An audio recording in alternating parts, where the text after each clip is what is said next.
नमस्कार दोस्तों। तो पिछले दिनों हम लोगों ने फिजिक्स में पढ़ा था 3 का 10 क्वेश्चन सॉल्व हो गया था, 10 तक हो गया था। 11 नंबर से आज देखेंगे प्रश्नावली नंबर 3 इलेक्ट्रिक करंट का। तो कहा जा रहा है 11th नंबर। देखिए क्या बोल रहा है। कह रहा है कि 8 वोल्ट विद्युत वाहक बल की एक संचायक बैटरी जिसका आंतरिक प्रतिरोध 0.5 ओम है को श्रेणी क्रम में 15.5 ओम के प्रतिरोधक का उपयोग करके 120 वोल्ट के डीसी स्रोत द्वारा चार्ज किया जाता है। तो चार्ज होते समय बैटरी के टर्मिनल वोल्टता क्या है? चार्जकारी परिपथ में प्रतिरोध को श्रेणी क्रम में संबंध करने का क्या उद्देश्य है? ठीक है, तो चलिए पहली बात ये है कि जब संचायक बैटरी को हम चार्ज करते हैं जो 8 वोल्ट की है, ठीक है, और इसका आंतरिक प्रतिरोध है 0.5 ओम और इसके साथ श्रेणी क्रम में जोड़ दिया गया है 15.5 ओम का, और इसको जो है कितने 120 वोल्ट डीसी के साथ। तो जब डीसी के साथ जोड़ेंगे तो जाहिर सी बात है कि प्लस को प्लस में जोड़ा जाएगा और माइनस को माइनस में, तभी तो चार्ज होगा। ठीक है, अब देखिए 120 वोल्ट जब बैटरी को चार्ज करना होगा तो प्लस सिरा को प्लस से जोड़ा जाता है और माइनस सिरा को माइनस से जोड़ते हैं, तब जाके बैटरी चार्ज होता है। अब देखिए पूछा जा रहा है आपसे कि चार्जकारी परिपथ में प्रतिरोध को श्रेणी क्रम में संबद्ध करने का क्या उद्देश्य है। अच्छा, दूसरा ये है कि चार्ज होते समय बैटरी के टर्मिनल का वोल्टता क्या है। अब देखिए कि जब यहाँ पर हम जोड़ देते हैं तो इसमें धारा तो इस तरह बहेगा क्योंकि 120 वोल्ट है और ये है 8 वोल्ट। ठीक है, अब देखिए इस स्थिति में जब यह जोड़ दिया गया है तब देखेंगे कि ये धारा अगर I प्रवाहित हो रहा है तो I into 0.5 plus I into 15.5 बराबर हो जाएगा 120 माइनस 8, क्योंकि निगेटिव है तो 120 माइनस 8, तो ये हो जाएगा 112 और ये हो जाएगा 15 और 5 16, ये तो 16 I हो जाएगा। तो I बराबर हो जाएगा 112 बटा 16। ठीक है, अब ये देखा जाए तो 7 बार में कट जाएगा। 7 छक्के 42, 7 एकम 7 4 11, 7 एम्पियर। ठीक है, तो 7 एम्पियर धारा आ गया। अब टर्मिनल के बीच का विभवांतर ज्ञात करना है। तो टर्मिनल ये प्लस और माइनस सिरे के बीच का विभवांतर ज्ञात करना है। तो यह विभवांतर क्या होगा? तो इसका मतलब ये है कि टर्मिनल के सिरों के बीच का जो विभवांतर होगा वो तो आंतरिक प्रतिरोध के साथ होगा। तो आंतरिक प्रतिरोध यानी 8 वोल्ट प्लस टर्मिनल के बीच का विभवांतर भी बराबर 8 वोल्ट प्लस I इंटू 0.5, क्योंकि स्मॉल r है। ये हो जाएगा 8 वोल्ट 8 प्लस I का मान हो गया 7 और ये हो गया 0.5, तो 8 प्लस 7 5 35, 3.5, 8 3 11.5 वोल्ट।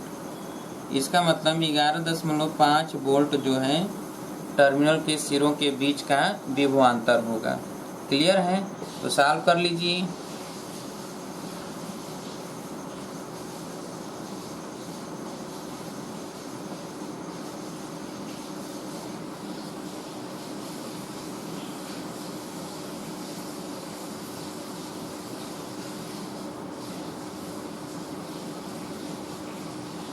हो गया। अब देखिए कि इसको श्रेणी क्रम में क्यों जोड़ा जाता है। इस श्रेणी क्रम में इसलिए जोड़ा जाता है कि करंट जो है करंट हाई न होने पाए। ठीक है, इसीलिए श्रेणी क्रम में परिपथ को जोड़ा जाता है। करंट हाई न होने पाए और पोटेंशियल को कंट्रोल रखें, इसीलिए सीरीज में जोड़ा जाता है। हो गया। चलिए अब देखा जाए 12। किसी पोटेंशियोमीटर व्यवस्था में 1.25 वोल्ट विद्युत वाहक बल के एक सेल का संतुलन बिंदु तार के 35 सेंटीमीटर लंबाई पर प्राप्त होता है। 12 नंबर संतुलन बिंदु जो है 35.5, L1 बराबर 35 सेंटीमीटर और E बराबर दिया गया है 1.25 वोल्ट। ठीक है, यदि इस सेल को किसी अन्य सेल द्वारा प्रतिस्थापित कर दिया जाए तो संतुलन बिंदु दूसरा, जैसे E1 है तो E2, संतुलन बिंदु जो है 63 सेंटीमीटर प्राप्त होता है। L2 कितना होता है? 63 सेंटीमीटर प्राप्त होता है। दूसरे सेल का विद्युत वाहक बल तो E1 अपान E2 बराबर L1 अपान L2, सीधी सी बात है। तो हम क्या करेंगे कि E1 का मान है 1.25 बटा E2 बराबर L1, L1 हो जाएगा 35 बटा 63, तो E2 बराबर हो जाएगा 1.25 गुणे 63 बटा 35। इसी को सॉल्व कर लीजिए। ठीक है, बस E2 का मान आ जाएगा।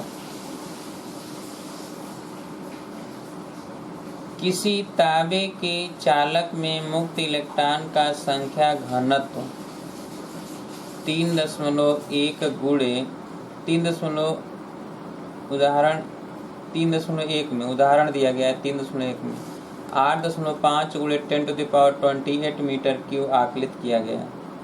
यानी जो 12 नंबर है 13 नंबर, ये तो 12 नंबर था।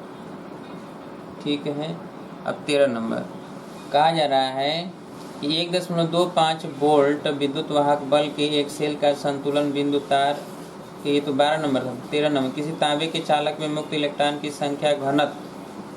संख्या घनत्व सिग्मा बराबर है 8.5 × 10⁻28 मीटर क्यूब। ठीक है, इतने आकलित किया गया। 3 मीटर लंबे तार L बराबर दिया गया है 3 मीटर लंबे तार के एक सिरे से दूसरे सिरे तक अपवाह करने में इलेक्ट्रॉन कितना समय लेता है, जबकि तार के अनुप्रस्थ काट 2 × 10⁻⁻6 मीटर स्क्वायर है। इससे 3 एम्पियर की धारा I बराबर 3 एम्पियर की धारा प्रवाहित होती है। चलिए देखिए, यहाँ समझिए, जैसे ये है कंडक्टर है, ठीक है, और इसमें इलेक्ट्रॉन यहाँ से यहाँ तक ले जाना है, जबकि लंबाई L है। तो यहाँ से यहाँ तक जाने में कितना समय लगेगा? तो ये T अगर लगता हो तो L अपान जो अनुगमन वेग VD होता है उसी से भाग दिया जाएगा। पर ये VD नहीं पता है। हाँ, इतना पता है कि I बराबर होता है N × E × A × VD, NEA VD, यही होता है I बराबर। ठीक है, तो चलिए, तो यहाँ से VD बराबर हो जाएगा I upon N × E × A। ठीक है, तो अब यहाँ पर I का मान दिया गया है। धारा I दिया है 3 एम्पियर। ठीक है, N का मान दिया गया है, तो घनत्व, आवेश घनत्व ये दिया गया है, इलेक्ट्रॉनों का डेंसिटी, तो सिग्मा हो जाएगा। ठीक है, तो N दिया गया है नंबर ऑफ इलेक्ट्रॉन इनटू आवेश, तो ये हो जाएगा 8.5 × 10⁻28। ठीक है, और A दिया गया है 2 × 10⁻⁻6 का मान 1.6 × 10⁻⁻19। ये वी डी आ गया, तो वी डी आ गया तो टी का मान निकालना है, तो टी बराबर लिखेंगे एल अपान वी डी, तो 3 मीटर लंबा है और वी डी का मान ये रख दिया, तो 3 बटा यहाँ पे हो जाएगा 8.5 इंटू, अब ये देखिए 6 और 9 25, तो ये 28 है, तो 10⁻³ हो जाएगा। ठीक है, गुणे 2 गुणे 1.6, अब देखिए 3 3 कट जाएगा, ये ऊपर चला जाएगा। टी बराबर 8.5 गुणे 2 इंटू 1.6 इंटू 10⁻³ सेकेंड, गुणा कर दिया जाए तो 2 5 10, 2 8 16 1 17 और गुणे 1.6 गुणे 10⁻³ सेकेंड। अब इसका गुणा कर दिया जाए तो ये 16 7 112 और 16 कम 16 और 11 27 दशमलव, यानी यहाँ पर कितना हो गया 27.2 गुणे 10⁻³ इतना हो गया सेकेंड। या इसी को हम लिखते 2.7 2 इंटू 10⁻⁴ सेकेंड। ये टी की वैल्यू आ गया, टी की वैल्यू आ गया, यानी यहाँ से यहाँ तक इलेक्ट्रॉन जाने में कितना समय लगेगा टी। तो पहले वी डी निकालेंगे, वी डी निकाल कर टी निकाल लेंगे। लिख लीजिए जल्दी से।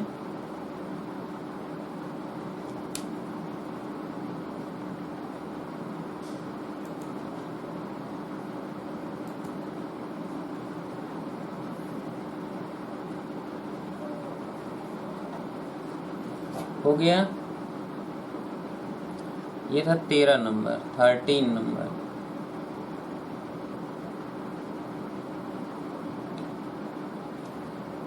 अब 14 नंबर देखा जाए। 14 नंबर, चलिए ये 14 नंबर देख लेते हैं।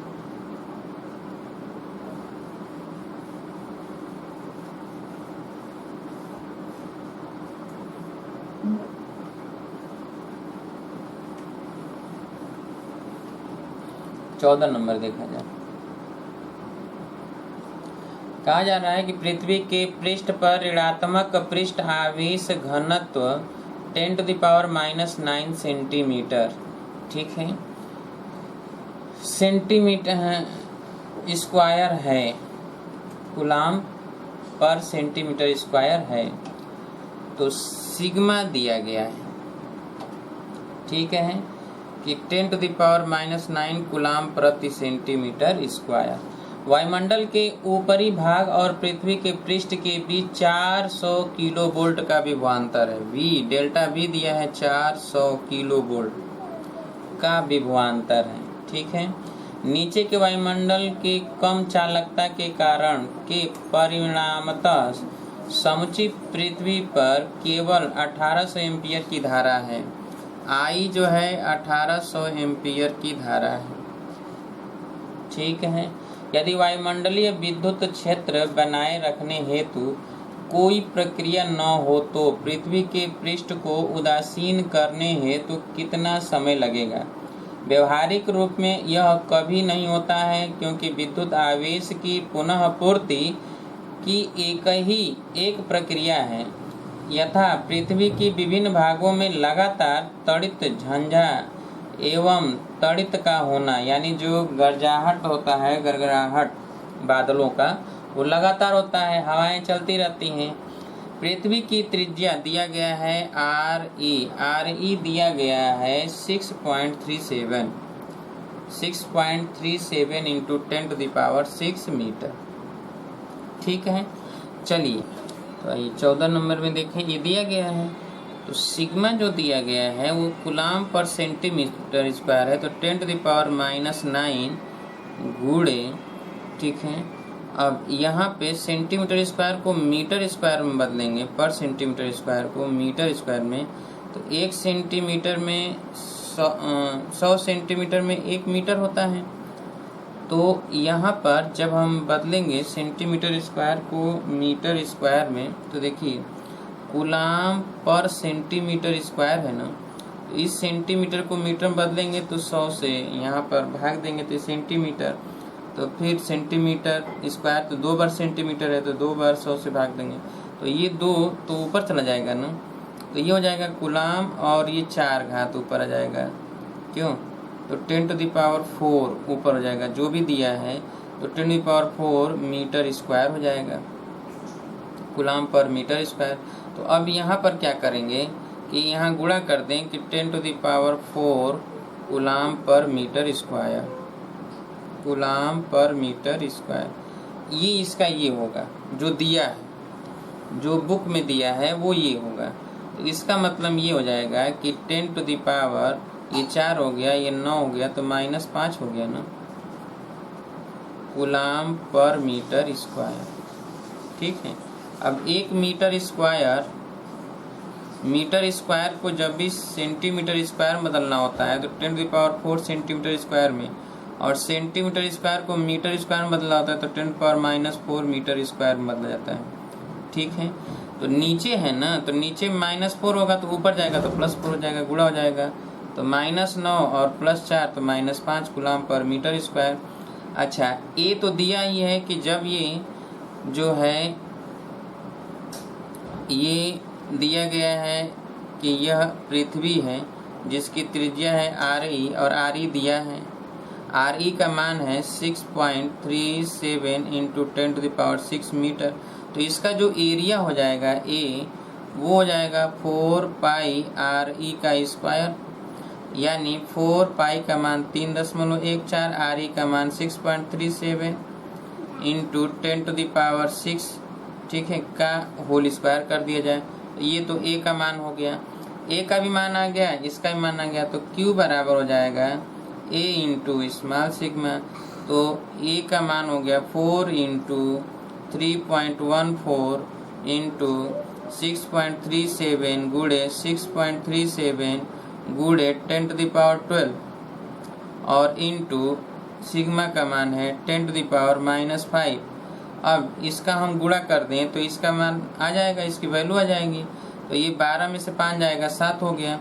अब ये गुणा कर दें तो 4 चौके 16, 4 एकम 4, 1 5, 4 3 12, यानी 12.56 गुणे इन दोनों का गुणा करेंगे 6.37 गुणे 6.37 गुणे 10⁻7। ये तो आ गया Q। I बराबर दिया है 1800 एम्पीयर, इसका मतलब T बराबर हम लिखेंगे Q/I। ठीक है, तो Q का मान है 12.56 गुणे 6.37 गुणे 6.37 गुणे 10⁻7 और अपान I का मान रखेंगे 1800 एम्पीयर। ठीक है, तो यही जो आएगा इतना सेकंड लगेगा, इसी को भाग देना है। भाग देकर आप निकाल लेंगे, तो निकाल लीजिए जल्दी से भाग देकर, जो आएगा वही आंसर है प्रश्न के अकॉर्डिंग। और हमें लगता है कुछ वैल्यू इसमें गलत दिया हुआ है। ठीक है, तो बना लीजिएगा जल्दी से, इसे सॉल्व कर लीजिए। तो ये अनुमानतः इतना समय लगेगा, परंतु वास्तव में रियल में ऐसा होता नहीं है, ये याद रखिएगा, रियल में ऐसा नहीं होता है।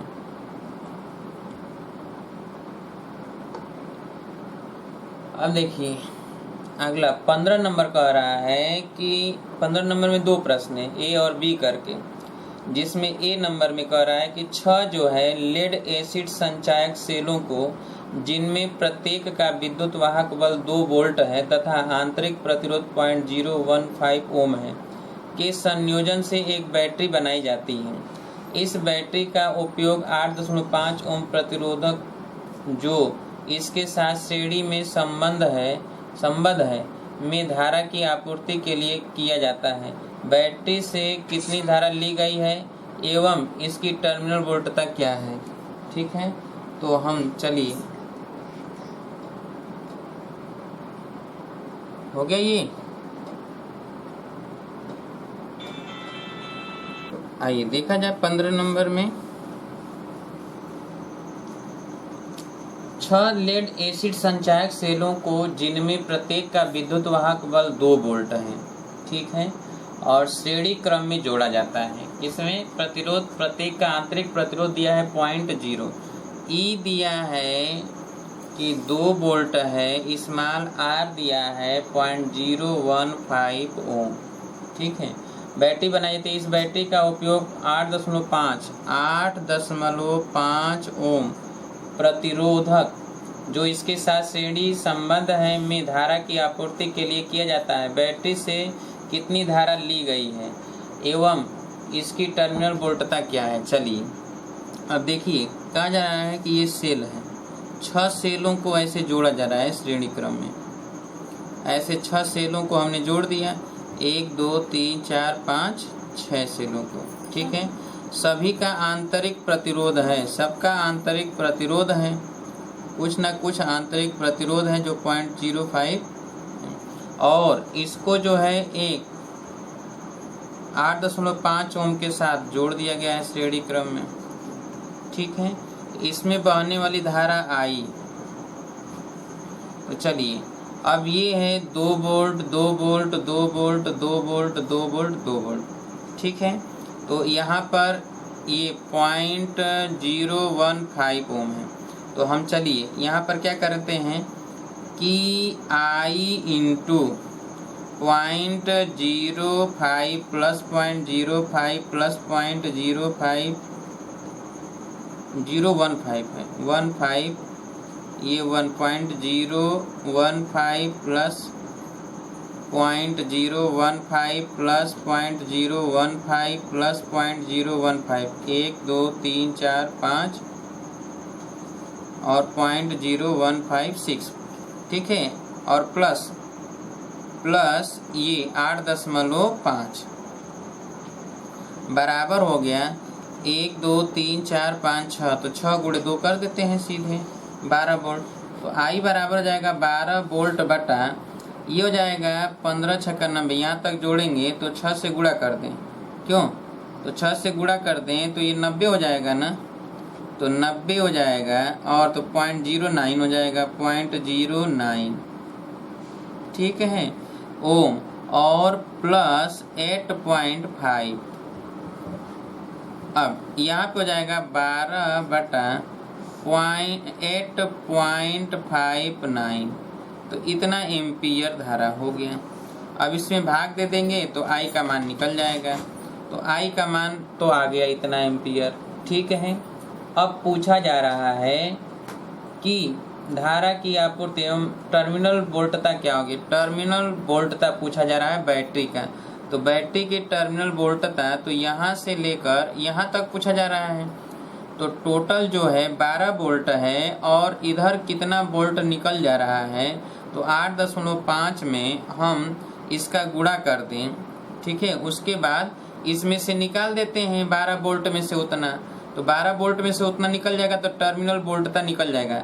यानी 8 में जितना इसमें है वो क्या कर देंगे, माइनस कर दें, इतना माइनस कर दें। ठीक है, जो I इंटू 12 वोल्ट होए तो टर्मिनल के बीच वोल्टता जो होगा वह भी हो जाएगा 12 माइनस 8.5 गुणे 12 बटा 8.59। ठीक है, तो ये जो आएगा वो टर्मिनल के बीच का वोल्टता विभवांतर हो जाएगा। तो सॉल्व कर लीजिए, ये 15 का ए नंबर है। ठीक है, जल्दी से सॉल्व करिए।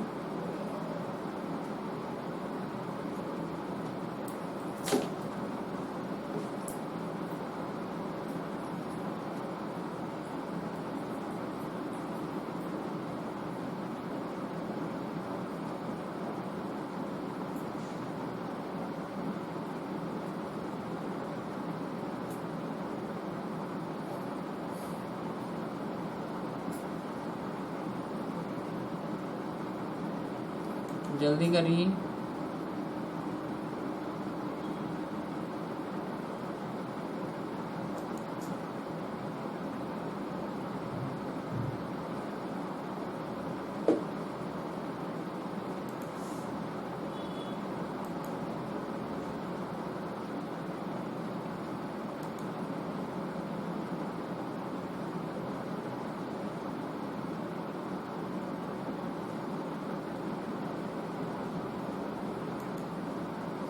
हो गया।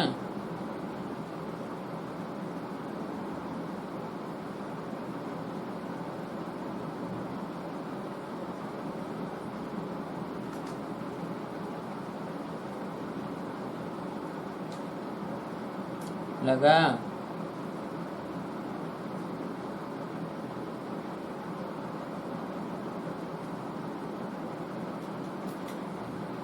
चलिए अब हमें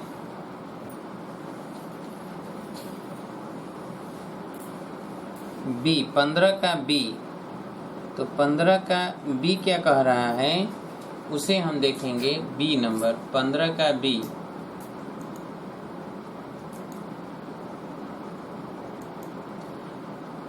एक लंबे समय तक उपयोग में लाए गए संचायक सेल का विद्युत वाहक बल 1.9 वोल्ट है। 1.9 वोल्ट है ई बराबर, ठीक है।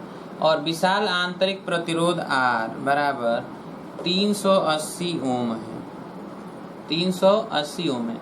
सेल से कितनी अधिकतम धारा ली जा सकती है? आई पूछा जा रहा है, मैक्सिमम ली जा सकती है। क्या सेल से प्राप्त यह धारा किसी कार के प्रवर्तक मोटर को स्टार्ट करने में सहयोग प्रदान कर सकती है या नहीं?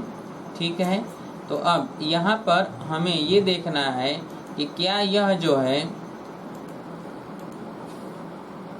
सेल को, जब यह हम देखेंगे कि ये R 380 यानी यहाँ पर E है और ये सेल है और इसके साथ 380 ओम का ये जोड़ दिया गया, तो इसमें I धारा प्रवाहित हो रही हो, ऐसे I, ठीक है।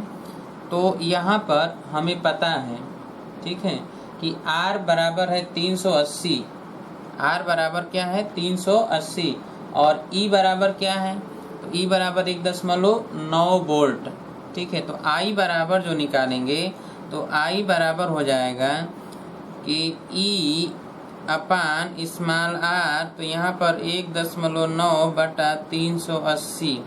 अब इसको भाग देंगे, तो इसको भाग दीजिए, देखिए कितना आता है, जल्दी से भाग दीजिए, निकालिए कितना आया।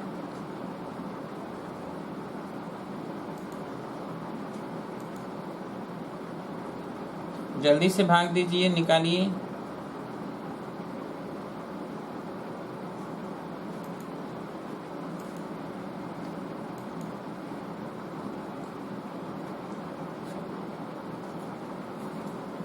हो गया, धारा निकला।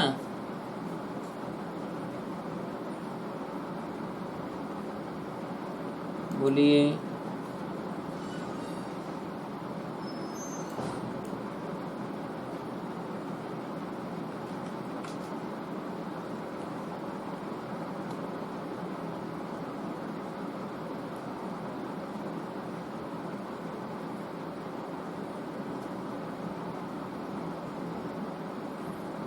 आया, कितना आया 0.005 एम्पियर या 5 मिली एम्पियर हम लिख सकते हैं इसी को ना, 5 मिली एम्पियर, यही आया होगा संभवतः। अब देखिए ये 5 मिली एम्पियर धारा करंट निकल रहा है, जबकि एक मोटर को स्टार्ट करने के लिए लगभग 100 एम्पियर की आवश्यकता होगी और ये 5 मिली एम्पियर है। क्या मोटर को स्टार्ट कर पाएगा? असंभव है, उसको स्टार्ट करना संभव नहीं है, ठीक है, क्योंकि ये करंट उसके लिए तो निगलेक्ट के बराबर है, 9 के बराबर है, इसलिए यह जो है मोटर को स्टार्ट करने में सक्षम नहीं होगा। क्लियर है? अब आइए 16 नंबर देखा जाए कि 16 नंबर में क्या कह रहा है। कहा जा रहा है कि दो समान लंबाई की तारों में एक एल्युमिनियम और दूसरा कॉपर का बना है, ठीक है, एल्युमिनियम और दूसरा कॉपर का, ये 16 नंबर है। एक एल्युमिनियम का बना हुआ है और एक कॉपर का बना हुआ है, समान लंबाई के हैं। ये एल्युमिनियम है और दूसरा जो है ये कॉपर है, लंबाई दोनों की बराबर है, ये कॉपर है, ठीक है, समान। इनके प्रतिरोध समान है, इनका भी प्रतिरोध यानी RAL बराबर RCU कॉपर, प्रतिरोध बराबर है, ठीक है। दोनों तारों में से कौन सा हल्का है?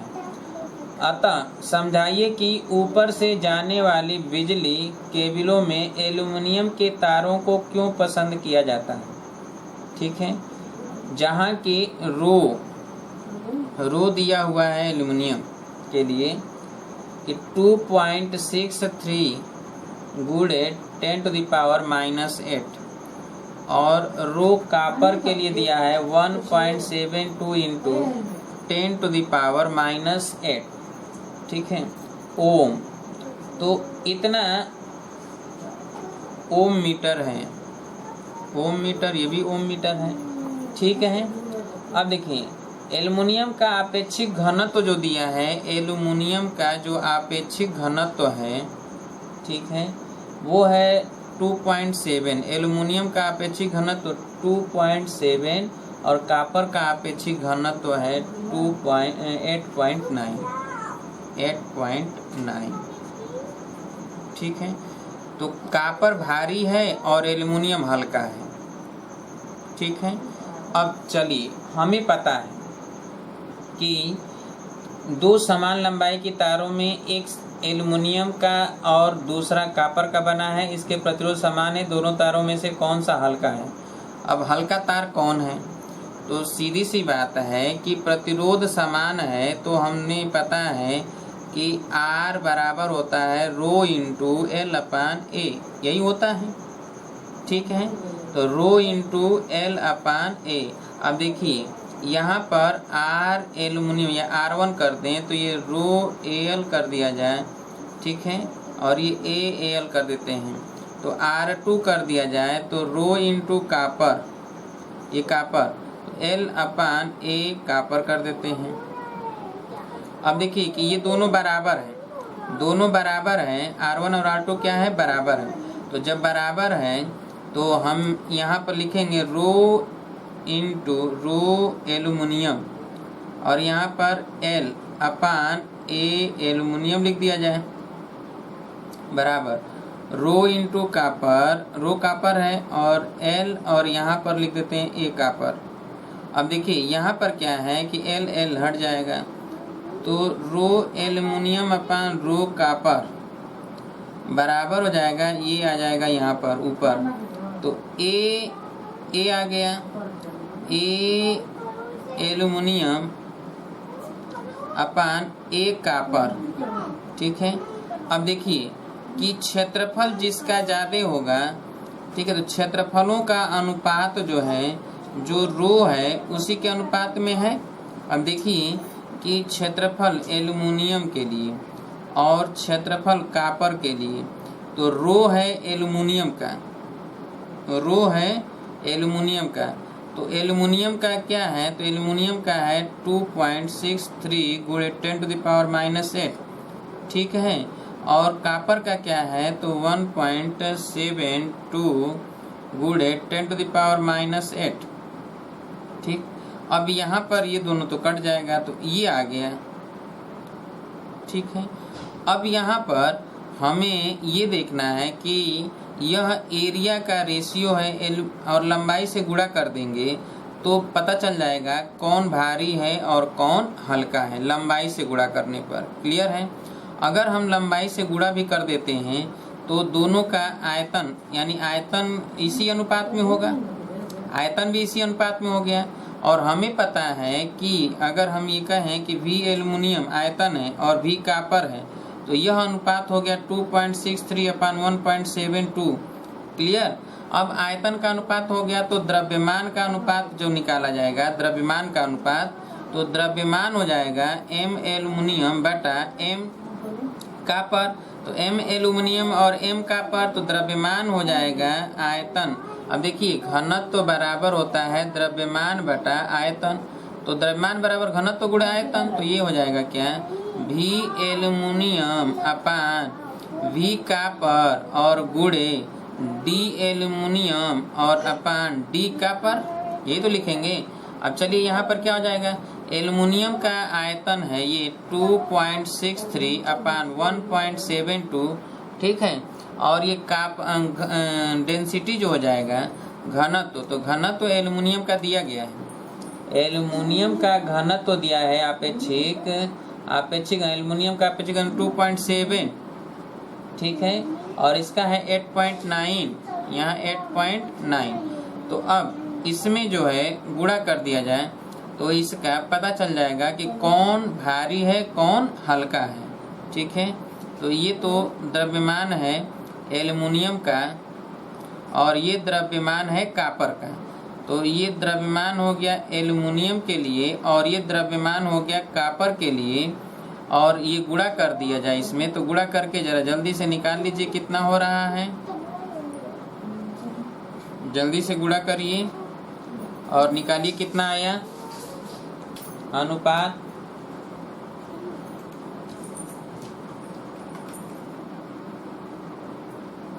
टू 2.63 गुणे 2.7, तो ये आएगा 7.1। ऊपर कितना आएगा 7.1 लगभग, और नीचे आ जाएगा 1.7 और गुणे करें 8.9, तो ये आएगा लगभग 15.30।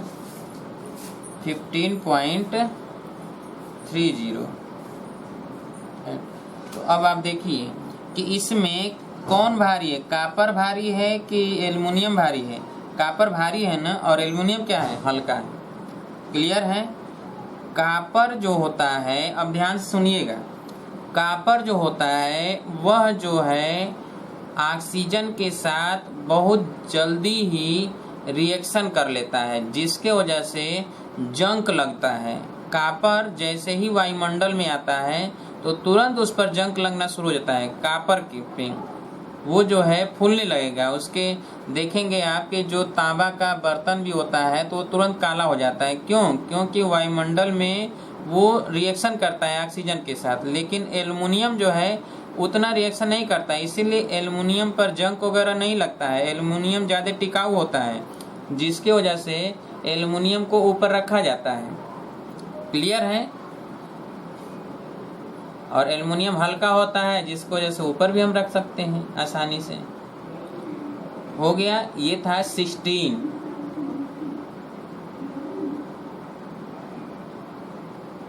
ये 16 नंबर है,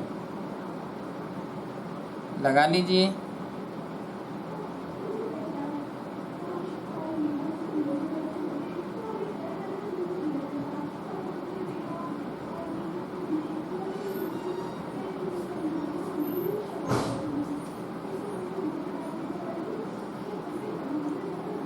हो गया। चलिए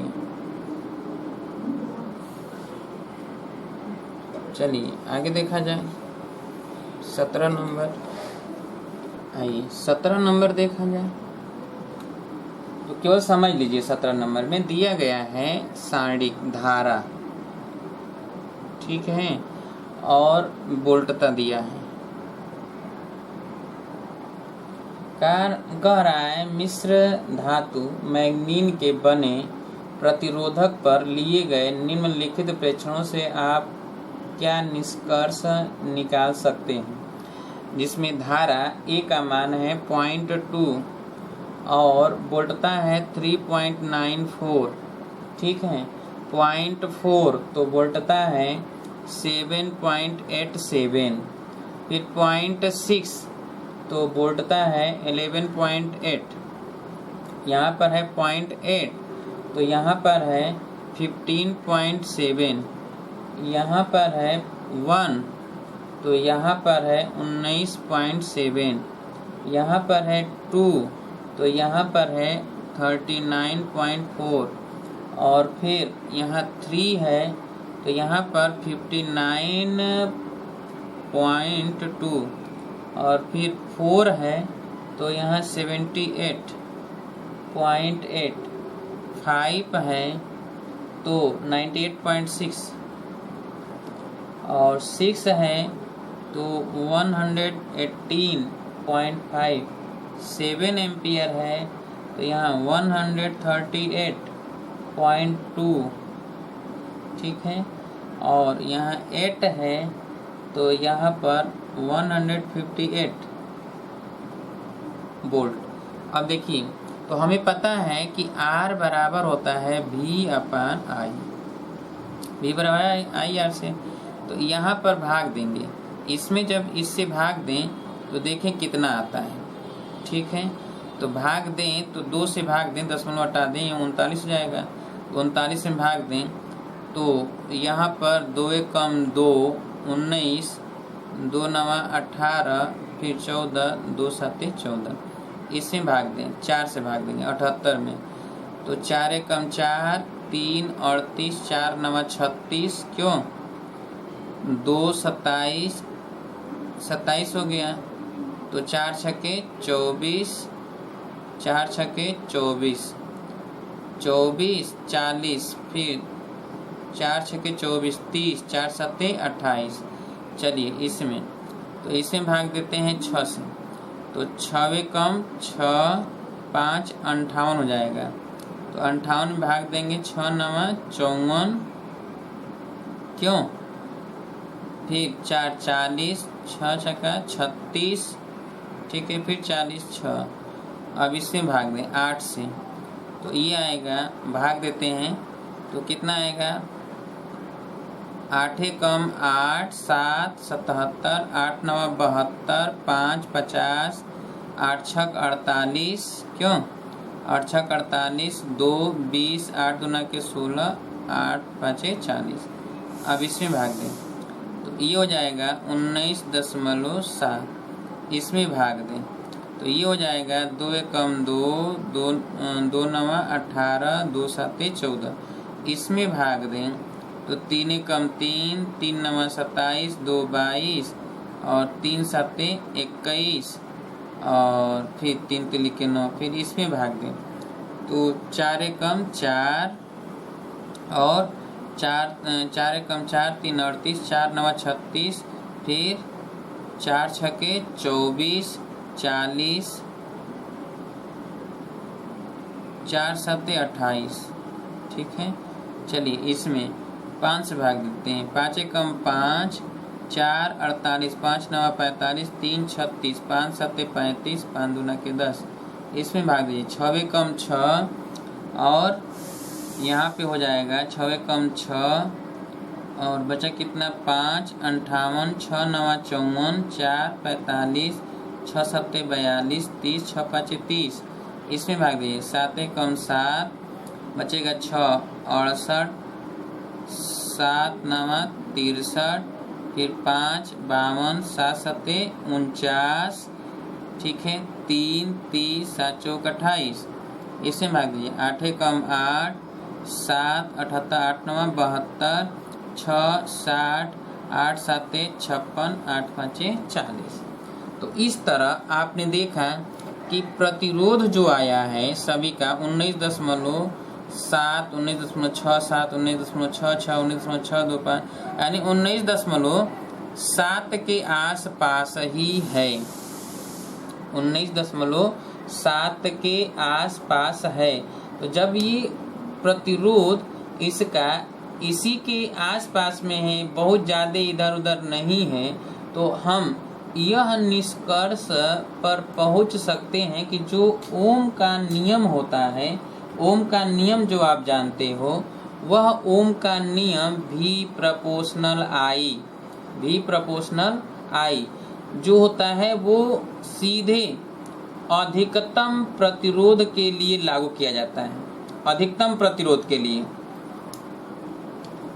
ठीक है, V प्रोपोर्शनल I जो है, V प्रोपोर्शनल I अधिकतम के लिए डेल्टा V, तो डेल्टा V हो जाएगा प्रोपोर्शनल I।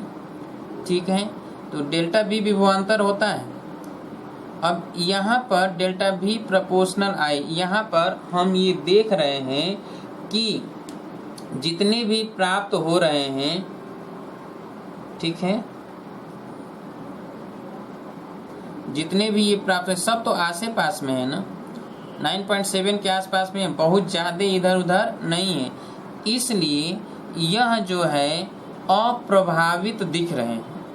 ये क्या है, अप्रभावित दिख रहा है ओम के नियम, क्योंकि V बराबर आई आर, V बराबर आई आर। अगर ये टेम्परेचर बढ़ाते हैं, ताप भी बढ़ाते हैं, तो प्रतिरोधकता ताप से लगभग जो है ये बढ़ाएंगे तो ये बढ़ेगा ना, तो बढ़ेगा घटेगा ज़्यादा अंतर होगा। और ये तो देखा जा रहा है कि बहुत कम अंतर हो रहा है, ये लगभग 9 के बराबर अंतर है। तो ऐसे में हम कहेंगे कि यह अप्रभावित रहता है। किससे?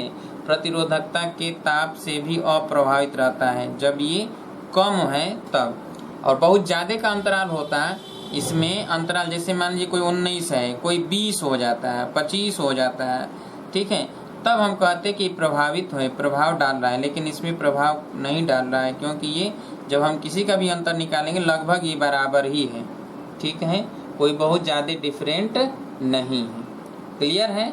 चलिए लिख लीजिए, इसको निकाल लेंगे ना अब। तो अब 18 नंबर देखा जाए, बस इसमें यही निकालना था और कुछ नहीं करना था, ठीक है। और यही लगाकर निकाल कर देख लेना है कि ये लगभग जो है सभी प्रतिरोध बराबर है, इसलिए प्रतिरोधकता ताप जो है इस पर अप्रभावित डालता है, प्रभाव नहीं डाल पाता है, ठीक है। चलिए अब देखिए, कहा जा रहा है कि निम्नलिखित प्रश्नों के उत्तर दीजिए। प्रश्न नंबर 18 है, ठीक है। उसमें कह रहा है किसी असमान अनुप्रस्थ काट वाले धात्विक चालक से एक समान धारा प्रवाहित होती है। असमान इसका मतलब ये है कि कहीं कम है कहीं ज़्यादा है, ऐसे ध्यान समझिएगा। जैसे मान लेते हैं ऐसे, असमान इसका मतलब है कि ये इस तरह नहीं है, समान मोटाई वाला नहीं है, बल्कि कहीं मोटा है तो कहीं पतला है, ठीक है। तो अब जरा समझिएगा, ये चाहे जितना मोटा पतला हो, अगर इसमें हम सेल लगा दें, सेल से इसे जोड़ दें, तो अगर 5 एम्पियर का धारा इसमें प्रवाहित होगा तो 5 एम्पियर का धारा इसमें से होकर इधर चला आएगा। तो धारा तो एक ही प्रवाहित होगा, धारा तो कांस्टेंट होगा, धारा में तो कोई परिवर्तन नहीं होगा। लेकिन जो धारा घनत्व होगा जे, वो I/A, तो जो धारा घनत्व जे होता है वो I/A, ये यहाँ पर जहाँ क्षेत्रफल कम है वहाँ तो मैक्सिमम होगा। यानी जो धारा घनत्व है वो जो है यहाँ पर कम होगा, यहाँ ज़्यादा होगा, फिर यहाँ धीरे धीरे कम होगा, यहाँ ज़्यादा कम हो जाएगा, यहाँ पर मैक्सिमम हो जाएगा। यानी धारा घनत्व कांस्टेंट नहीं है, ये नियत नहीं है, ये स्थिर नहीं, धारा घनत्व स्थिर नहीं होगा, धारा स्थिर है, ठीक है। अगर हम विभव देखें, विभवांतर देखें, तो किन्हीं दो बिंदुओं के बीच का विभवांतर भी ये समान दूरी पर ये समान नहीं है, होगा क्या? नहीं है। अगर इनका हम रेजिस्टेंस देखेंगे तो इसका प्रतिरोध भी अलग अलग होगा, प्रतिरोध भी कांस्टेंट होगा, कांस्टेंट नहीं होगा, इसका प्रतिरोध भी कांस्टेंट नहीं है, क्योंकि R बराबर होता है रो इंटू L/A। जब ये A अलग अलग है तो R भी क्या होगा? अलग अलग होगा, अलग अलग जगह का। क्लियर है? तो चालक पे कौन सी अचर रहती है? धारा, धारा घनत्व, विद्युत क्षेत्र। तो वैद्युत क्षेत्र जो होगा वो भी, वैद्युत क्षेत्र E भी यह कांस्टेंट नहीं होगा, E कांस्टेंट नहीं होता है। क्यों? क्योंकि हमें पता है कि ये क्या होता है, E बराबर V/L, यही तो होता है V/L। और V जब कांस्टेंट नहीं है तो E कांस्टेंट होगा? नहीं होगा। इसका मतलब ये है कि यह वैद्युत क्षेत्र की तीव्रता भी कांस्टेंट नहीं होगा, R कांस्टेंट नहीं होगा, J कांस्टेंट नहीं होगा, लेकिन धारा कांस्टेंट होगा। I क्या होगा? नियत होगा। अच्छा, अगला, ये तो A था। अब देखिए B में, चलिए B में कह रहा है क्या सभी परिपथी अवयवों के लिए ओम का नियम सार्वत्रिक रूप से लागू होता है? यदि नहीं तो उन अवयवों के उदाहरण दीजिए जो ओम के नियम का पालन नहीं करता। अब देखिए, हर जगह ओम का नियम पालन नहीं करता है। ओम का नियम सिर्फ वहीं पालन करता है जहाँ V प्रोपोर्शनल I हो, तब तो ओम का नियम पालन करता है। अगर ऐसा नहीं है तो ओम का नियम नहीं पालन करता। ये कहाँ कहाँ नहीं होता है? तो पहले तो अर्धचालक में नहीं होता है। अर्धचालक ये ऐसे जगह पे पालन करता है जहाँ ताप बढ़ाने पर प्रतिरोध बढ़ता है, परंतु अर्धचालक में ताप बढ़ाने पर प्रतिरोध घटता है। ताप बढ़ाते हैं तो प्रतिरोध क्या होता है? घटता है। अब देखिए, जैसे वैक्यूम ट्यूब है, ठीक है, तो उसमें भी अगर हम ये कहें कि डायोड है, ठीक है। तो अगर डायोड है तो उसमें ओम का नियम पालन नहीं करेगा। सेमी कंडक्टर जितने भी हैं, ट्रांजिस्टर हैं, उसमें ओम का नियम पालन नहीं करेगा, ठीक है। जीनर डायोड है तो उसमें भी ओम का नियम पालन नहीं करेगा। ऐसे स्थितियों में ओम का नियम पालन नहीं करता है। क्लियर है? तो ये तो था बी। सी, किसी निम्न वोल्टता संभरण जिसे उच्च धारा देनी होती है का आंतरिक प्रतिरोध बहुत कम होना चाहिए। क्यों? क्योंकि I बराबर E अपान स्मॉल r। ये अगर I मैक्सिमम है तो I मैक्सिमम तभी होगा जब स्मॉल r क्या होगा? मिनिमम होगा। ये मिनिमम होगा तभी ये क्या होगा? मैक्सिमम होगा। तो R के मिनिमम होने पर ही I मैक्सिमम प्राप्त हो सकता है। क्लियर है? आंतरिक प्रतिरोध बहुत कम होना चाहिए। अब किसी उच्च विभव HT हायर टर्मिशन, ठीक है, संभरण मान लीजिए कि 6000 किलोवोल्ट का आंतरिक प्रतिरोध अत्यधिक होना चाहिए। अब देखिए कह रहा है कि यहाँ पर सेम यही चीज है कि 6000 है। अब बताइए कि E का मान 6000 किलो वोल्ट है, 6000 वोल्ट हो गया। अगर तो जब 6000 वोल्ट है, I मैक्सिमम करना है तो R भी उसी तरह, जैसे R का मान हमने कहा है कि मिनिमम, जब ये अधिकतम, जैसे E कम है तो R का मान मिनिमम रखेंगे तब अधिकतम आएगा। जब ये खुद ऑलरेडी ये अधिक है तो ये भी क्या करना पड़ेगा? हमें अधिक रखना पड़ेगा, तभी जाके करंट मिलेगा। अगर ये अधिक नहीं रखेंगे तो बहुत ज़्यादा मिल जाएगा करंट। उस स्थिति में ये कह रहा है कि हाई टर्मिशन में, यानी जब ये खुद ही 6000 है तो इसका आंतरिक प्रतिरोध भी क्या होगा? अधिक रखना होगा, ठीक है। अच्छा, अब था ये तो था 18 नंबर। अब 19 नंबर में आ जाइए, 19 नंबर में सही विकल्प छाटिए। धातुओं की मिश्र धातुओं की प्रतिरोधकता प्रायः उनकी अवयवों धातुओं की अपेक्षा अधिक या कम होती है। आमतौर पर मिश्र धातुओं के प्रतिरोध का ताप गुणांक शुद्ध धातुओं के प्रतिरोध के ताप गुणांक से बहुत कम या अधिक होता है। मिश्र धातु मैग्नीन की प्रतिरोधकता ताप में वृद्धि के साथ लगभग स्वतंत्र है, तेजी से बढ़ती है। किसी प्रारूपी विद्युत रोधी, उदाहरणार्थ अंबर, अगर है कि प्रतिरोधकता किसी धातु की प्रतिरोधकता की तुलना में 10⁻22 या 10⁻23 कोटि के गुणांक से बड़ी होती है। तो चलिए अब इसमें हम देखेंगे कि कहा जा रहा है कि धातु के मिश्र धातुओं की प्रतिरोधकता प्रायः प्रतिरोधकता रो, तो R बराबर आप जानते हैं rho into L upon A, ठीक है, उनकी अवयव धातुओं की अपेक्षा अधिक या कम हो सकती हैं। अब जो रो है, ठीक है, वो जब मिश्र धातु बनाया जाता है, मिश्र धातु जब हम बनाते हैं तो मिश्र धातु जैसे ही बनता है तो उस पे हम यह देखेंगे कि जब मिश्र धातु बनता है तो उस कंडीशन में, ठीक है, मिश्र धातु के कंडीशन में प्रतिरोधकता जो ताप होता है, प्रतिरोधकता जो होता है वो कई धातु मिले होते हैं। जब कई धातु मिलेंगे तो जो सिंपल धातु होता है, सामान्य धातु होता है, जो उसका प्रतिरोधकता होगा उससे मिश्र धातु की प्रतिरोधकता क्या हो जाएगी? बढ़ जाती है, ठीक है, मिश्र धातु की प्रतिरोधकता बढ़ जाती है। क्लियर है? तो ए में क्या कह रहा था कि प्रतिरोधकता क्या होगा? तो प्रतिरोधकता बढ़ जाएगा, अधिक या कम तो अधिक हो जाएगा। क्लियर है? इसी तरह अगर हम बी में देखें तो बी में कह रहा था कि बी में कह रहा है आमतौर पर मिश्र धातुओं के प्रतिरोध का ताप गुणांक शुद्ध धातुओं के प्रतिरोध के ताप गुणांक से बहुत कम या अधिक क्या होता है? तो बी में क्या होता है कि जब मिश्र धातु का जो ताप गुणांक होता है, जब कई बढ़ा दिए जाते हैं, कई धातु मिला दिए जाते हैं, तो उस समय ताप गुणांक घट जाता है, अधिक नहीं होता है। ताप गुणांक क्या होता है? कम होता है। कब? जब कई मिश्र धातु मिला दिए जाते हैं तब, ठीक है।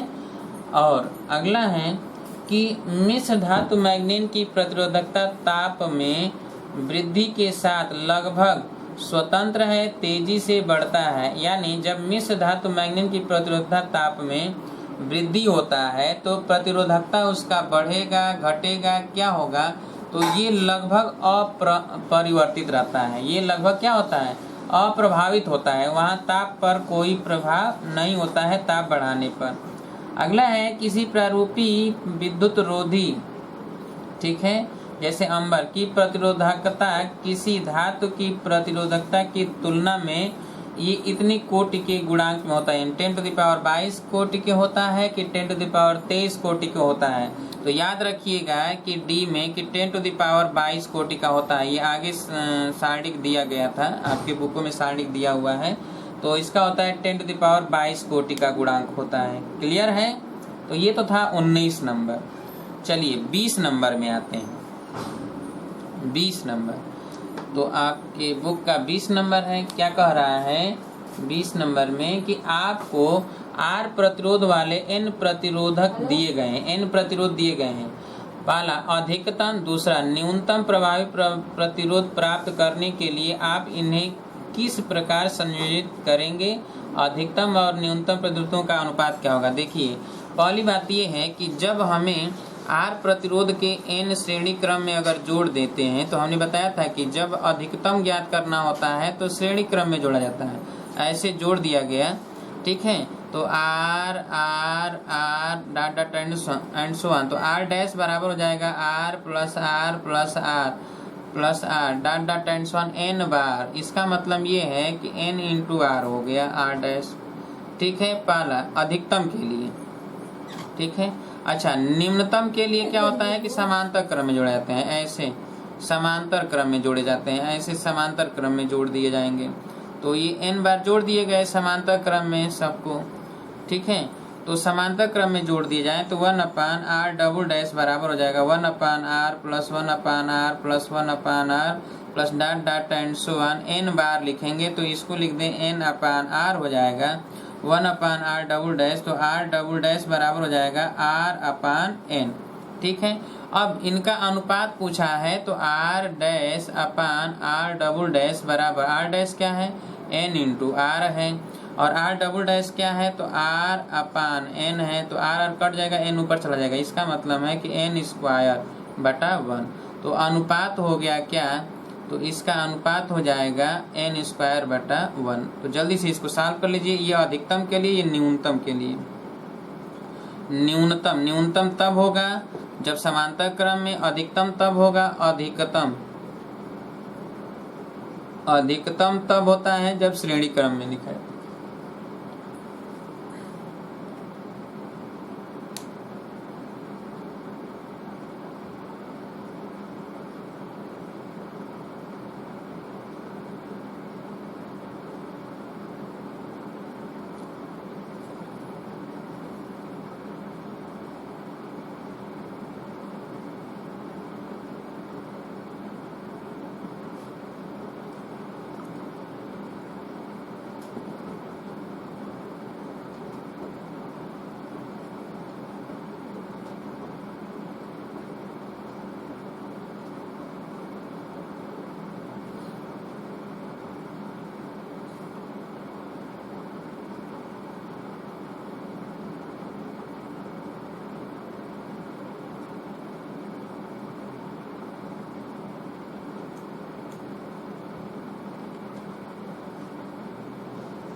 हो गया।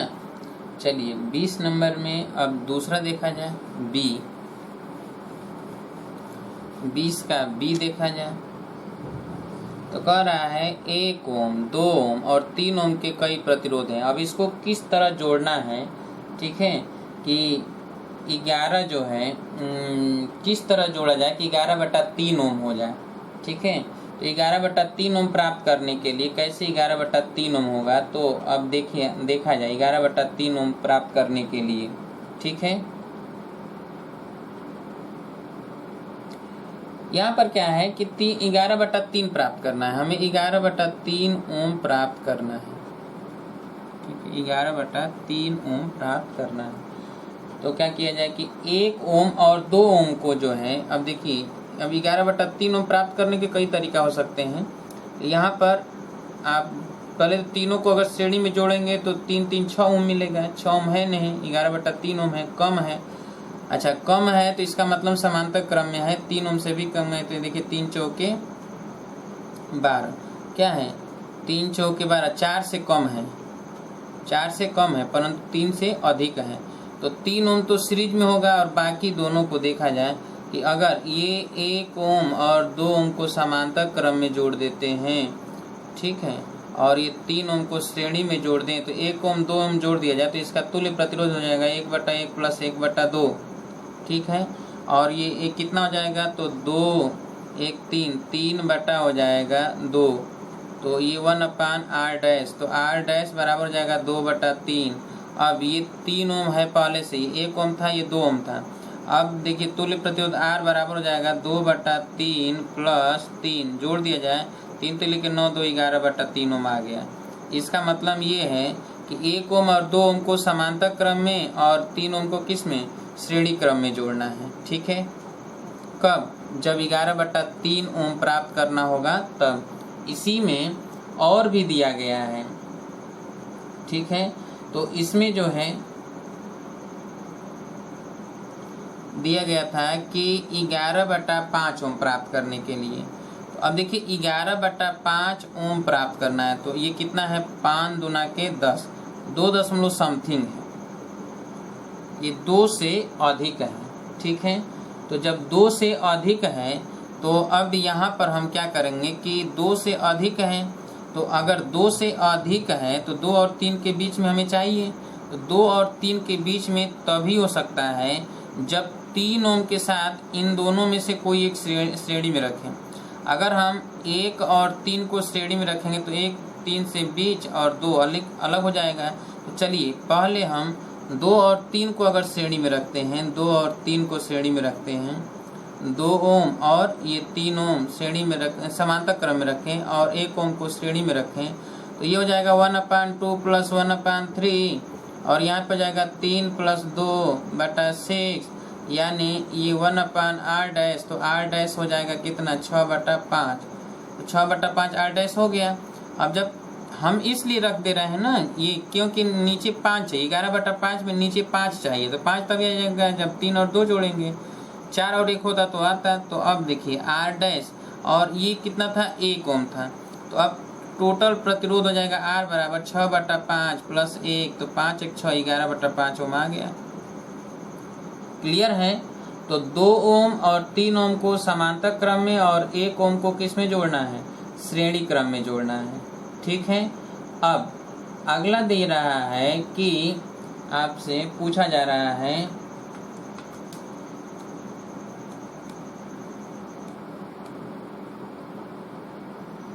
कि 6 ओम प्राप्त करना है। तो जब 6 ओम प्राप्त करना है तो 2 3 2 5 1 6, तो समांतर श्रेणी क्रम में जोड़ दें। तो 6 ओम यानी ये दूसरा था, तीसरा में इन सबको जो है श्रेणी में जोड़ देंगे, 1 2 3, बस 6 ओम निकल जाएगा ये। और चौथा देखिए कह रहा है कि 6/11, 6/11 का मतलब 1 से भी कम। 1 से भी कम अगर चाहिए तो सभी को समांतर क्रम में जोड़ना पड़ेगा। सबको किस में जोड़ना पड़ेगा, समांतर क्रम में, तभी जो सबसे कम है उससे भी कम आएगा। तो देखिए क्या आ जाएगा, 1/1 प्लस 1/2 प्लस 1/3। अब अगर हम इसको जोड़ दें तो 3 दूना के 6, तो नीचे तो 6 हो जाएगा, यहाँ पर जाएगा 3 प्लस ये 2 तिहाई 6 और 3 दूना के 6 और यहाँ पे 6, तो कितना हो जाएगा, 3 2 5 6 11/6, तो 1/r, तो r बराबर हो जाएगा 6/11। तो समांतर क्रम, ठीक है, हो गया। ये था B। अब C नंबर पे आ जाइए। C नंबर, C में क्या कह रहा है, तो चित्र 3.31 में दिखाए गए नेटवर्क का तुल्य प्रतिरोध ज्ञात करना है, A का भी और B का भी। तो A और B, तो A में देखिए A का क्या ज्ञात करना है। अब हम आपको चित्र बना देते हैं यहाँ पर। C चलिए सी देखिए, सी में पहला है कि 20 का सी में ऐसे है,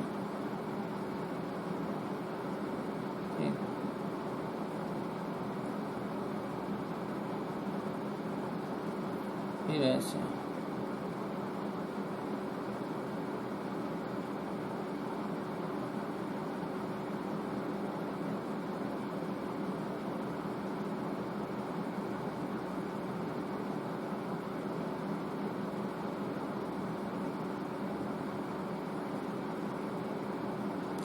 ठीक है। 1 2 3 4, 1 2 3 4। अब देखिए यहाँ पे क्या कह रहा है कि ऊपर 1 ओम 1 ओम 1 ओम 1 ओम 1 ओम 1 ओम 1 ओम 1 ओम, नीचे है 2 ओम 2 ओम 2 ओम, सब 2 2 ओम। ठीक है। चलिए अब देखिए जो यहाँ पे जुटा हुआ है ये तो ये दोनों सीरीज में है, लेकिन ये दोनों सीरीज में और ये पूरा समांतर में है, फिर इसके साथ ये सीरीज में, ये सीरीज में, ये सीरीज में। ठीक है। तो 1 1 ये 2 ओम हो गया, नीचे हो गया 4 ओम, तो 1/2 प्लस 1/4, तो तुल्य प्रतिरोध केवल 1 का आएगा। ठीक है। R सिर्फ 1 का आया, तो कितना आ जाएगा 4, 2 दूना के 4 और 4 एकम 4, तो 3/4 यानी 4/3 आ गया। अब देखिए इसका 4/3, इसका भी 4/3, इसका भी 4/3, इसका भी 4/3, 1 2 3 4 है, इसलिए तुल्य प्रतिरोध इसका हो जाएगा 4 गुणे R डैश, इसको लिख दीजिए, बराबर 4 गुणे 4/3 बराबर हो जाएगा 16/3 ओम। ठीक है। इसका आ गया। दूसरा है B, इसी का B चित्र बना हुआ है, तो B है ऐसे बना हुआ है, ऐसे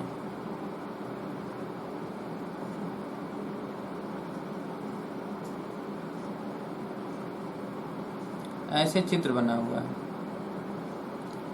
ठीक है। 1 2 3 4 5, 1 2 3 4 5, और यहाँ पे और यहाँ पे, इसके बीच में तुल्य प्रतिरोध कह रहा है, ये R है, R है, R है, R है, R है, सब आ रहा है। तो 1 2 3 4 5, इसका मतलब तुल्य प्रतिरोध हो जाएगा 5R। ठीक है। तुल्य प्रतिरोध क्योंकि श्रेणी में है, ये किस क्रम में जुटा हुआ है? श्रेणी क्रम में जुटा हुआ है, ये समांतर क्रम में नहीं है, तो श्रेणी क्रम में है, और ये दो श्रेणी में और उसके बाद समांतर में तभी जुटा हुआ था। ठीक है। सीरीज में, इसके साथ ये सीरीज में, इसके साथ ये सीरीज में, इसके साथ ये सीरीज में, तो ये 20 नंबर है। ठीक है। चलिए हो गया, कर लीजिए जल्दी से।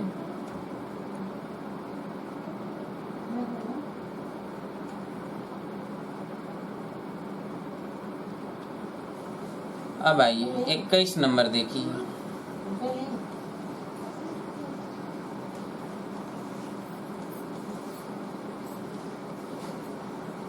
21 नंबर हटा दें। 21 नंबर देखिए, तो 21 नंबर में क्या कहा जा रहा है कि ये जो है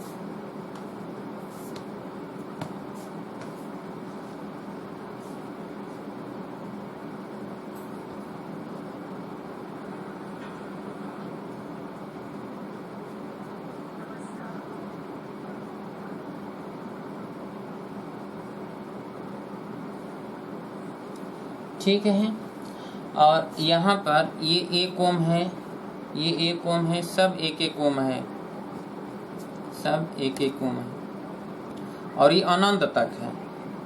क्या है? इनफाइनाइट तक है।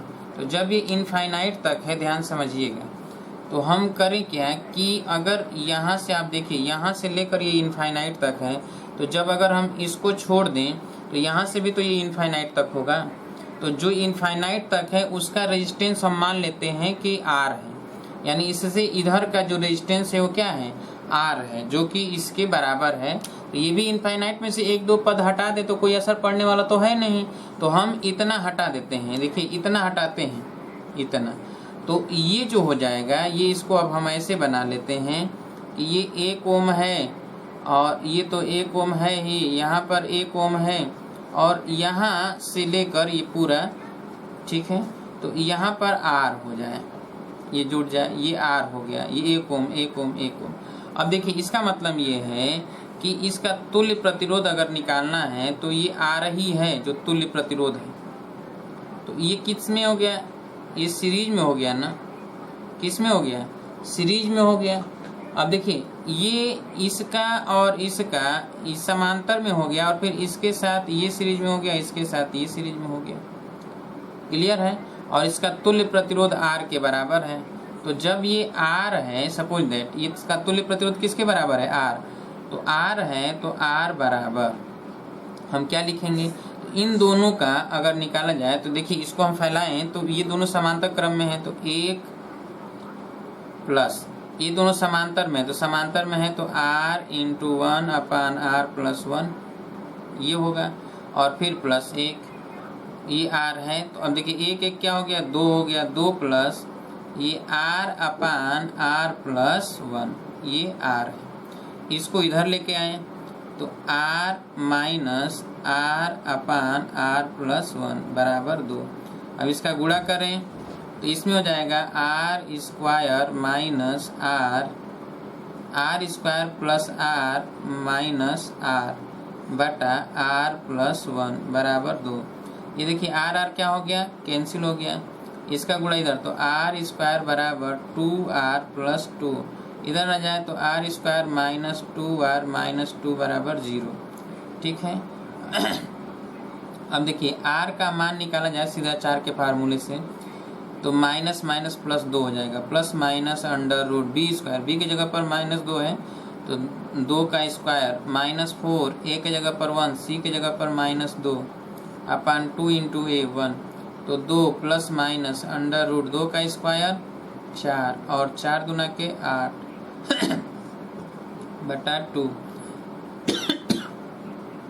2 प्लस ये हो जाएगा 8 4 12, 12 का एलसीएम हो जाएगा 2 रूट 3 बाई 2, 2 2 कट जाएगा तो 1 प्लस रूट 3 निकाल लीजिए, लगा लीजिए r का मान 1 प्लस रूट 3 ओम।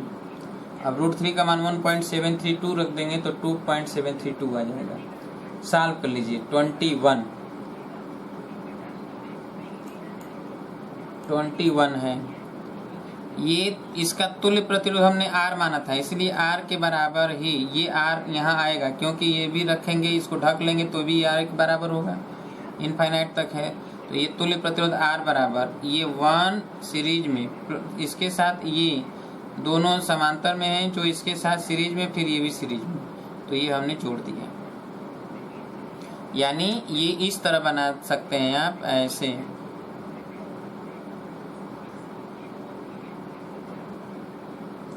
है। तो ये R है, ये 1 है, ये 1 है, ये 1 है। ठीक है, तो बात एक ही है।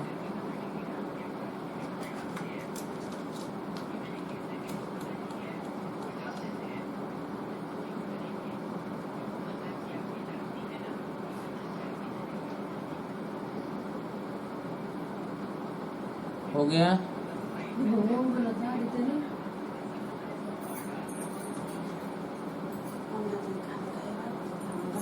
हो गया।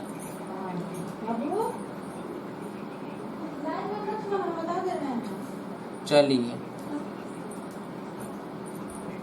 लग गया।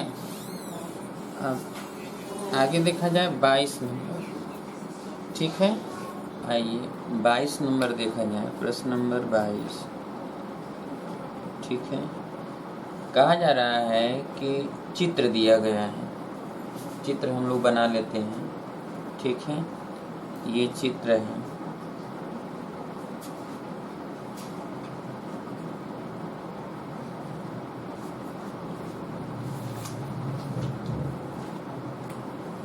ये चित्र है।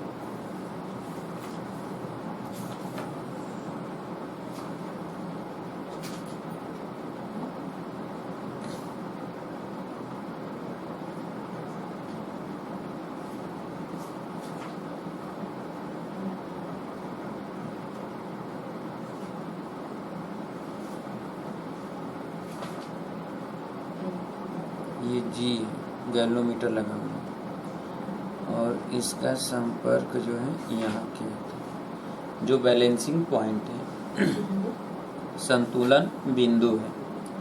और यहाँ पे जो है ये 600 किलो ओम का रेजिस्टेंस लगा हुआ है और ये यहाँ पे एक स्विच लगा हुआ है, ये स्विच, ठीक है। अब ये कहा जा रहा है कि यहाँ पे ये 2 वोल्ट का फिक्स है और इसका जो है 0.4 ओम आंतरिक रेजिस्टेंस है, ठीक है। तो चलिए क्या कह रहा है इसको देखेंगे। आपको हमने पीडीएफ भेज चुका है, उसमें आप पढ़े होंगे, नहीं पढ़े होंगे तो पढ़ लीजिएगा कि इस चित्र में एक पोटेंशियोमीटर दर्शाया गया है जिसमें एक 2 वोल्ट और आंतरिक प्रतिरोध 0.40 का कोई सेल, ये 2 वोल्ट और इतना का कोई सेल पोटेंशियोमीटर के प्रतिरोधक तार AB पर वोल्टतापात बनाए रखता है। ये फिक्स है, इसका वोल्टतापात बनाए रखने के लिए लगाया जाता है, ठीक है। अब कोई मानक सेल जो 1.0 वोल्ट का है, 1.02 वोल्ट का, ये मानक सेल है, ठीक है, विद्युत वाहक बल बनाए रखता है। 1.0 वोल्ट का अचर विद्युत वाहक बल बनाए रखता है। कुछ मिली एम्पियर की बहुत सामान्य धाराओं के लिए तार की 67 यानी जो L1 दिया है वो 67.3 सेंटीमीटर लंबाई पर संतुलन बिंदु देता है। मानक सेल से अति न्यून धारा लेना सुनिश्चित करने के लिए इसके साथ परिपथ में श्रेणी 600 किलो ओम का एक अति उच्च प्रतिरोध लगाया जाता है। ये जो है कैपिटल R वो 600 किलो ओम का उच्च प्रतिरोध लगाया जाता है, ठीक है, श्रेणी क्रम में, इसके साथ श्रेणी क्रम में, क्लियर है। अब साथ संबंध किया जाता है जिसके संतुलन बिंदु प्राप्त होने के निकट लघुपतित शार्टेड, ये जो है लगा है एक स्विच, शार्टेड लगाया जाता है, कर दिया जाता है। इसके बाद मानक सेल को किसी अज्ञात विद्युत वाहक बल एप्सिलॉन, विद्युत वाहक बल, ठीक है, जिसका विद्युत वाहक बल सेल का E है, ठीक है, के सेल से प्रतिस्थापित कर दिया जाता है जिससे संतुलन बिंदु तार की यानी L2 प्राप्त होता है 82.3 सेंटीमीटर, ठीक है, प्राप्त होता है। अब इतना पता है, क्लियर। ये E1 है और ये एप्सिलॉन E2 हो जाएगा, ये L1 है, ये L2 है और ये 600 किलो ओम का प्रतिरोध है जिसको इसको शार्ट कर दिया जाता है, ठीक है। एक बार शार्ट कर देते हैं और जब इसको लगा देते हैं तो धारा कम हो जाता होगा, ठीक है। तो चलिए E का वैल्यू ज्ञात करना है। पहला है प्रश्न इसमें कि E की वैल्यू ज्ञात कीजिए। तो हम E की वैल्यू कैसे ज्ञात करेंगे? तो E की वैल्यू निकालते समय हमें तो पता है कि E1 अपान E2 बराबर L1 अपान L2, ये बता चुके हैं। E1 के जगह पर 1.02, E2 के जगह पर एप्सिलॉन है, L1 के जगह पर 67.3 और L2 की जगह पर 82.3 है।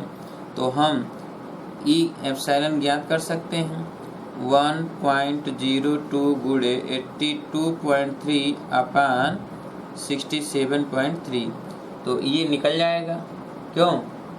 अब इसको अगर आप निकालेंगे तो लगभग ये देखेंगे 1.247 के करीब में आएगा, निकाल लीजिएगा, ठीक है। तो इतना के करीब में ये आएगा। अच्छा, अब दूसरा जो B कह रहा है, ठीक है, ये A था, इसमें B क्या कह रहा है उसको देखिए। B कह रहा है कि 600 किलो ओम के उच्च प्रतिरोध का क्या प्रयोजन है, ठीक है। 600 ओम का उच्च प्रतिरोध जो है उसका क्या प्रयोजन है? तो इसके लगा देने से करंट जो है रिड्यूस हो जाती है, कम हो जाती है। ये बी यानी जब ये हम लगा देते हैं श्रेणी क्रम में तो करंट क्या हो जाती है, स्लो हो जाती है, कम हो जाती है। और जब इसको हम बंद कर देते हैं, क्लोज सर्किट कर देते हैं, तो ये रेजिस्टेंस तो काम करेगा नहीं, तब धारा इधर से निकल जाएगी। ऐसे धारा को कम करने के लिए हम ये लगाते हैं। क्लियर है? हो गया। अब सी जो है करंट को कम करने के लिए, करंट जो है धारा को कम करने के लिए, ठीक है।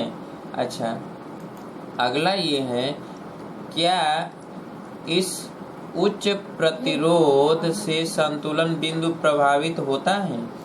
इसमें पूछा जा रहा है कि क्या इस उच्च प्रतिरोध से संतुलन बिंदु प्रभावित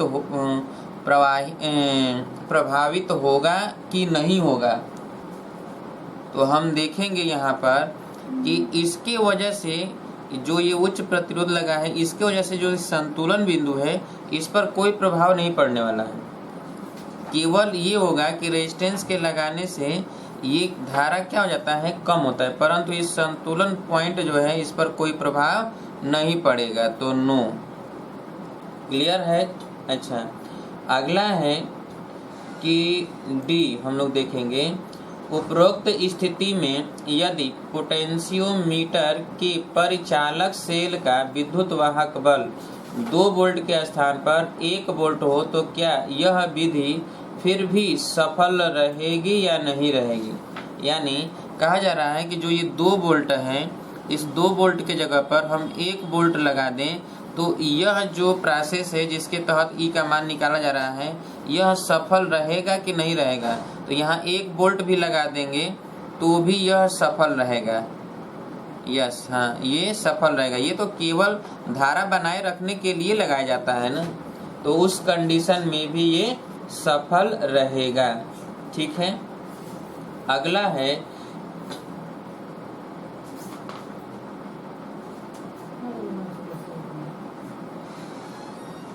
अगला आपका है कि क्या यह परिपथ कुछ मिलीवोल्ट की कोटि के अत्यंत विद्युत वाहक बलों जैसे कि किसी प्रारूपी ताप वैद्युत युग्म का विद्युत वाहक बल के निर्धारण में सफल होगी?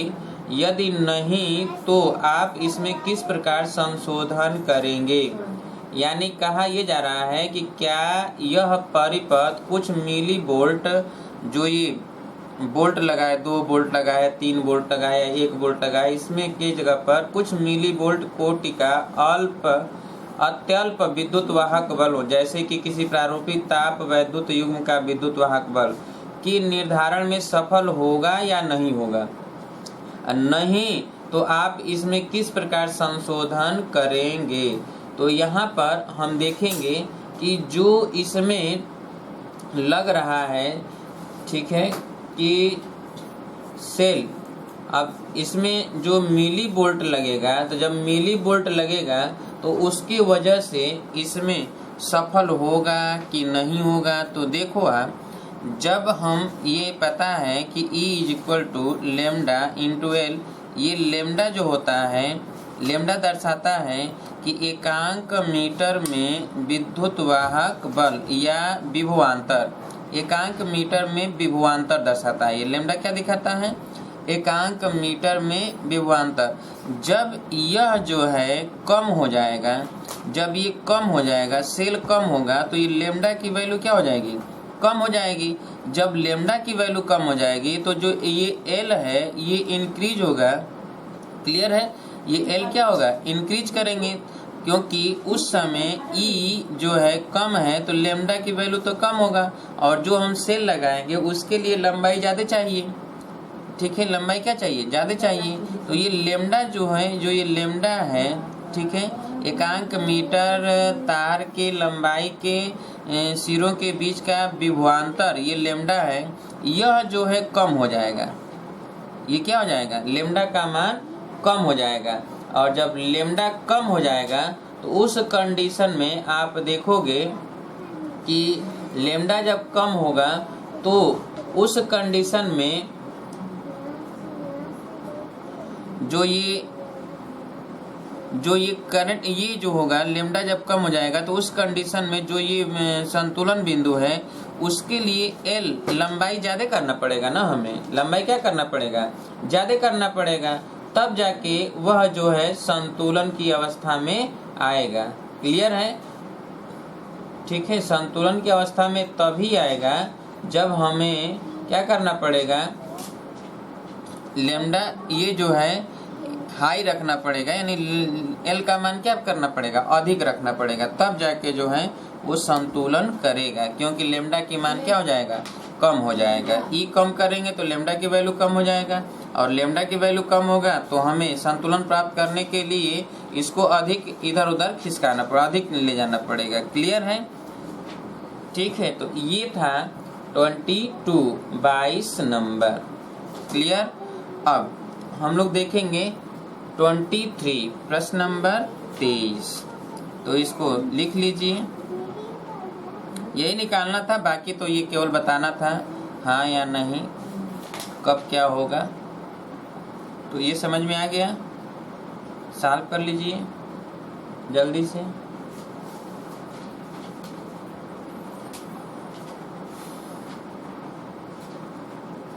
हो गया? चलिए अगला नंबर देखा जाए।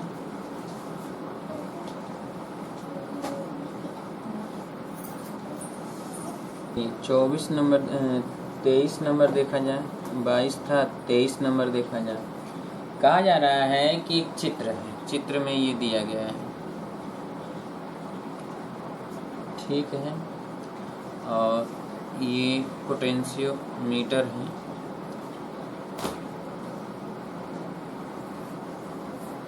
ये भी,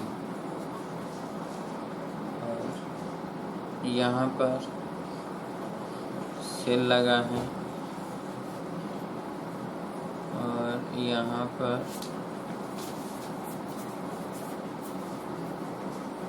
ठीक है, यहाँ गैल्वेनोमीटर लगा है,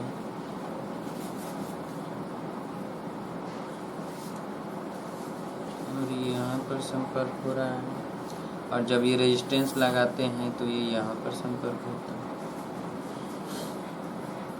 ठीक है, जब ये रेजिस्टेंस लगाते हैं तो ये गैल्वेनोमीटर होता है, जब ये रेजिस्टेंस लगाते हैं तब, जब रेजिस्टेंस नहीं रहता है तब ये गैल्वेनोमीटर यहाँ संपर्क होता है। ठीक है, तो चलिए देखा जाए। कहा जा रहा है प्रश्न में कि 1.5 वोल्ट के सेल का आंतरिक प्रतिरोध मापने के लिए एक 2 वोल्ट का पोटेंशियोमीटर दर्शाया गया है। खुले परिपथ में सेल का संतुलन बिंदु 76, जब खुला परिपथ है तो उस समय 76 संतुलन बिंदु L1 बराबर है 76.3 सेंटीमीटर, यानी उस समय इस धारामापी में कोई धारा प्रवाहित नहीं होता है। सेल के बाह्य परिपथ में 9.5 ओम प्रतिरोध का एक प्रतिरोधक संयोजित करने पर बाह्य में इसमें ये 9.5 ओम का प्रतिरोध जब संयोजित किया जाता है तो करने पर संतुलन बिंदु पोटेंशियोमीटर के तार की 64.8 सेंटीमीटर लंबाई पर प्राप्त होता है। जब ये करते हैं तो L2 जो प्राप्त होता है वो 64.8 सेंटीमीटर लंबाई पर प्राप्त होता है, L2 प्राप्त होता है। ठीक है, तो सेल के आंतरिक प्रतिरोध की गणना करना है। सेल का आंतरिक प्रतिरोध स्मॉल r, तो आप तो जानते हैं, पिछले दिनों हमने बताया था कि आंतरिक प्रतिरोध R के लिए कि L1/L2 -1 इंटू कैपिटल R, यही बताया गया था। या तो इसी को L1 - L2/L2 into capital R,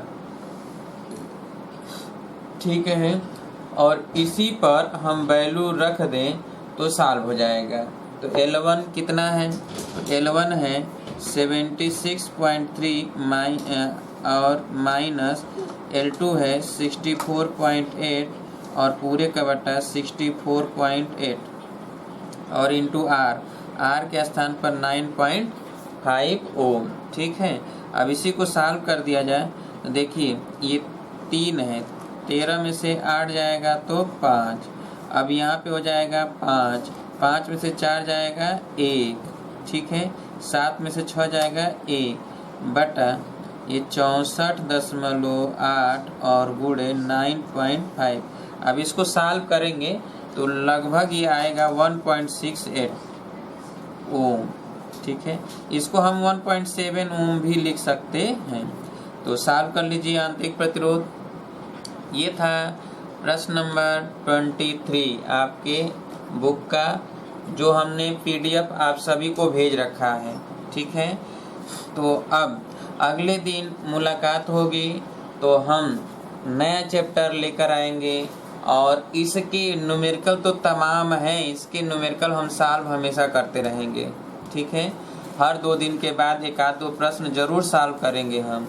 इसके लिए आप अपने पास एक रफ जरूर रख लीजिएगा, जिसके वजह से धारा या अभी कूलॉम्स लॉ हम लोगों ने पढ़ा या कैपेसिटर पढ़ा, जितना भी पढ़ा है इन सभी के न्यूमेरिकल हम प्रतिदिन 1 या 2 जरूर लगाते रहेंगे। एक्स्ट्रा में कंसेप्ट पढ़ने के अतिरिक्त भी इन सभी को हम सॉल्व करते रहेंगे ताकि आपका रिवीजन बना रहे।